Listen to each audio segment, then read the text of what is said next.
Tus palabras, Señor, son espíritu y vida. Tú tienes palabras de vida eterna. Honor y gloria a ti, Señor Jesús.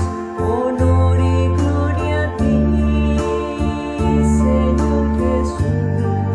Honor y gloria a ti, Señor Jesús. El Señor esté con ustedes y con tu espíritu. Lectura del Santo Evangelio según San Mateo. Gloria a ti, Señor. En aquel tiempo Jesús dijo a sus discípulos: no crean que he venido a abolir la ley o los profetas. No he venido a abolirlos, sino a darles plenitud. Yo les aseguro que antes se acabarán el cielo y la tierra que deje de cumplirse hasta la más pequeña letra o coma de la ley. Por lo tanto, el que quebrante uno de estos preceptos menores y enseñe eso a los hombres, será el menor en el reino de los cielos, pero el que lo cumpla y lo enseñe, será grande en el reino de los cielos. Palabra del Señor. Gloria a ti, Señor Jesús.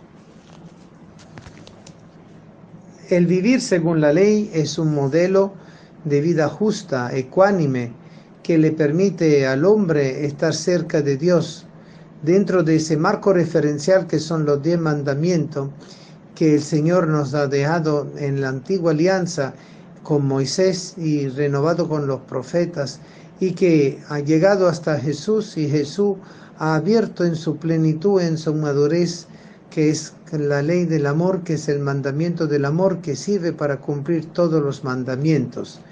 Jesús vino justamente a no abolir la ley, no eliminar lo que dijeron los profetas, sino que ha venido justamente a llevar eso a su plena significación. Muchas veces nosotros tenemos el Código de Derecho Canónico, tenemos el Código de Derecho Civil, de Derecho Penal, y muchas veces nosotros sabemos utilizar o aprendemos a utilizarlo más o menos artículo por artículo, ley por ley, pero ver el conjunto de toda constitución, de todo sistema jurídico humano, tiene que tener una razón, saber que está dirigido al bien de la sociedad, a la construcción de la sociedad, no a la destrucción de la sociedad, que está dirigido no a un fiel cumplimiento solo de la ley, sino a un cumplimiento de la ley para el fin del bien común, que es el bien de la sociedad a la cual se pertenece, y donde la ley son el marco referencial de conducta humana, personal y colectiva. Y por eso nosotros eso lo captamos. ¿Cuál es el problema? Cuando tenemos desconocimiento de la ley civil, o buscamos solo de aferrarnos a algunos derechos o algunos deberes de ella, pero no sabemos comprender el significado último y primero de todo el conjunto de la ley. Jesús tuvo una gran misión: dar a conocer la voluntad del Padre, hacer ver que el Hijo es aquel que cumple la voluntad del Padre, que es justamente que se aplique la ley y se viva lo que Él ya ha anunciado a través de los profetas. Pero Jesús lo viene a proponer desde su condición de Hijo. Y obviamente la ley del Padre se transforma en la ley del Hijo, pero que ama al Padre a través del cumplimiento de la ley.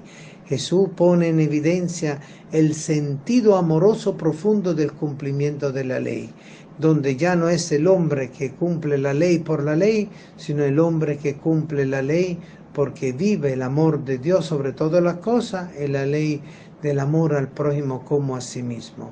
Es lo que Jesús vino a realizar como misión, y por eso Él se encuentra muchas veces con la situación de que habían buenos judíos y judíos leguleyos que buscaban de aplicar la ley pero no la vivían, y que se la aplicaban más que todos los demás para ellos después hacer de las suyas. Es el problema de la ley. Decía un antiguo dicho popular que cada ley tiene su contraley, es decir, que de cada vez que hay una ley hay una forma para omitirla o darle la vuelta y hacerlo como uno quiere, sin aparentemente transgredir la ley. Y es justamente la actitud de la autojustificación. cuando la persona se autojustifica dándose razón a sí mismo de su conducta y así de esa forma aplicarse la ley, pero a su manera y a su sentido y a su ritmo. Nosotros comprendemos que Jesús, que conoce los corazones y profundiza su mirada en la conciencia de cada uno de nosotros, sabía mirar el interior de cada uno que estaba alrededor de él, de lo que era su pueblo, de lo que era su comunidad, y él sabía justamente de esa grave tentación, el vivir sin la ley, sin el sentido de ella. Porque si yo cumplo la ley pero no vivo el amor que dictama y que se derrama desde la ley, es justamente un error grave, porque es una forma, como él mismo dice, de cumplir la ley, pero de una forma chiquita, no de una forma grande, porque el que enseñe uno de estos menores de forma mínima, evidentemente no permite que el reino se manifieste con su plenitud. Por aquel que lo vive con plenitud, justamente es aquel que está construyendo el reino de Dios, porque la plenitud de la ley es el amor hecho carne, nuestro Señor Jesucristo, que ha venido a rescatarnos de la muerte, ha venido a rescatarnos del autoengaño, de la autosuficiencia, de la incredulidad, de esa manera con la cual nosotros nos engañamos a nosotros mismos y buscamos de engañar a Dios y a los demás. Pero nosotros somos tontos porque no nos damos cuenta que la ignorancia de la ley no nos permite ver el significado propio de la ley, porque nosotros estamos llamados a ser hombres y mujeres de buena voluntad. Ahí es donde comprendemos, donde el Señor proclama la felicidad de aquellos, la bienaventuranza de aquellos que cumplen la voluntad del Padre. Y al cumplir la voluntad del Padre somos hijos, porque si esa es la voluntad del Padre somos hijos. Y por eso lo estamos haciendo como hijos, y si lo hacemos como hijos del Padre, lo estamos haciendo también en relación a los demás hijos del Padre que son nuestros hermanos.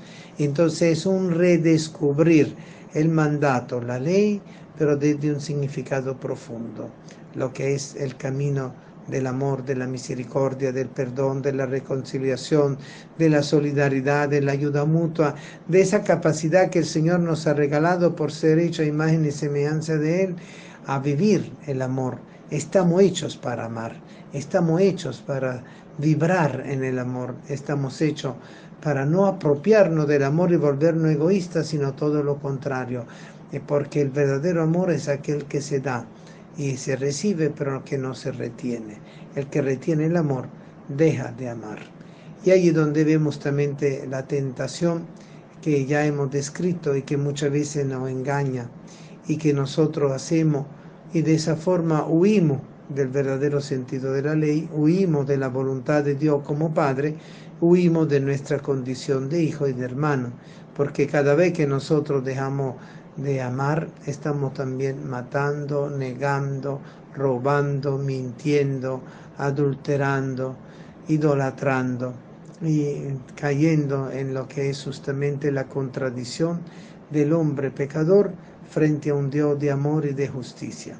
Pero aún así, el Señor nos llama a la conversión. Aún así, el Señor nos pide cada día a través del Evangelio para que nosotros cumplamos y enseñemos lo que es el significado profundo del mandato del amor.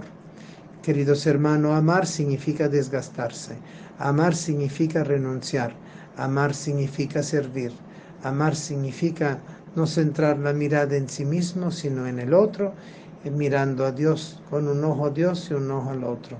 Y de esa forma no volvernos viscos ni tuertos, sino aprendiendo a tener esa forma de Dios de ver al hombre desde lo profundo de su propio ser, para que nosotros aprendamos a amar con Él, junto con Él, en Él y por Él. Que el Señor nos ayude a ser auténticos cristianos en este tiempo de Cuaresma y aprovechar esta gracia de conversión que Él nos regala en cada evangelio. Palabra viva, hecha carne, hecha conciencia, hecha vida en nosotros. Amén.